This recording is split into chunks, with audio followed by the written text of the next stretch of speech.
حضرت موسیٰ کلیم اللہ علیہ نبینا علیہ الصلوۃ والسلام، بڑا مقام ہے آپ کا.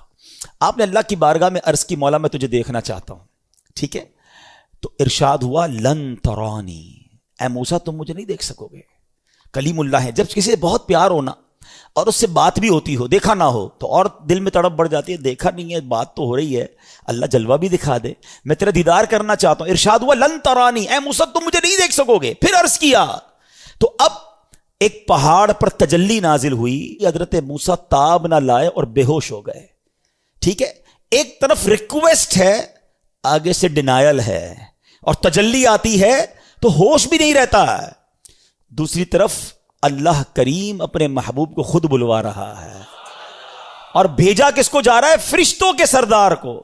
جب بہت زبردست پرسنالٹی کو بلانا ہوتا ہے نا، آپ کے بھی گھر پہ معمول ہوگا، ایک تو نارمل آپ کارڈ بانٹ دیتے ہیں کہ بھائی آ جائیے گا، مگر کوئی اسپیشل گیسٹ ہو آپ اس کے لیے گاڑی بھیجتے ہیں.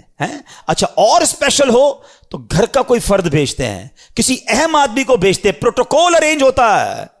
آج اس کو بلایا جا رہا ہے جس کے لیے ساری کائنات بنائی گئی ہے. آج رب کے حبیب کی حاضری ہے، بھیجا گیا ہے فرشتوں کے سردار کو. کروڑوں فرشتے اللہ کے، اربوں فرشتے، مگر نہیں، آج میرے محبوب نے آنا ہے. جبرائیل تم نے جانا ہے. اب جبریل امین جب نبی پاک کے پاس پہنچتے ہیں تو نبی پاک تو آرام فرما رہے. اچھا، اٹھانے کے بھی پروٹوکولز ہیں نا، بہت قریبی نارمل انداز میں ہاتھ سے اٹھا دیتا ہے بندہ، اٹھ جائیے بھائی، آواز لگا کے اٹھاتا ہے.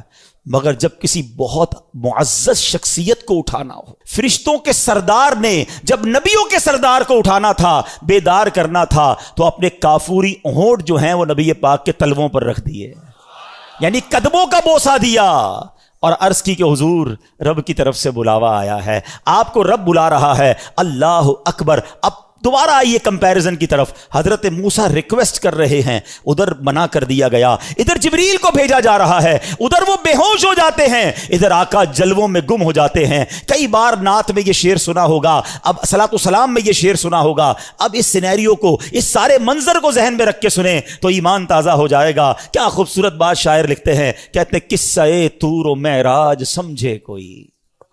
What is the difference between طور and معراج؟ طور وہ جگہ تھی جہاں حضرت موسیٰ بے ہوش ہو گئے تھے، اور معراج وہ جگہ ہے جب رب نے اپنے حبیب کو اپنے پاس بلایا. قصہ طور و معراج سمجھے کوئی بے ہوش جلووں میں گم ہے کوئی.